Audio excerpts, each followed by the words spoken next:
Welcome to the Learning Pines YouTube. We hope this video helps. In this video, I will show how to make bubble prawns. To begin, ensure you have all your ingredients ready for a smooth cooking process. You will need about 20 to 24 large, fresh prawns. For the batter, gather 1 cup of all-purpose flour, 1/2 cup of cornstarch, 1 large egg, and 1 cup of very cold, sparkling water. A small pinch of salt will enhance the flavors.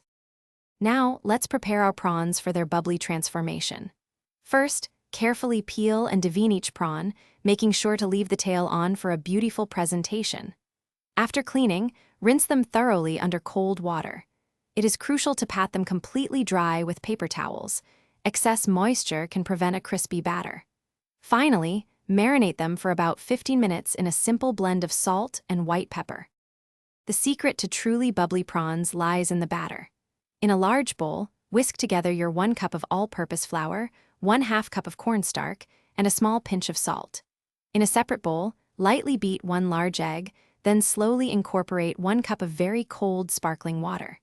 Gently combine the wet mixture with the dry ingredients, stirring only until just combined. A slightly lumpy batter is actually ideal for achieving those wonderful bubbles. We are now ready for the final, exciting step: frying. Heat about 3 inches of neutral oil, like vegetable or canola, in a deep pan to a precise 350 degrees Fahrenheit. Carefully dip each prepared prawn into your bubbly batter, ensuring it is fully coated. Gently place the battered prawns into the hot oil, frying them in small batches. Cook for 2 to 3 minutes per side until they are beautifully golden brown and wonderfully crispy. Drain them on a wire rack and serve immediately. Thanks for watching. Consider subscribing if we helped you.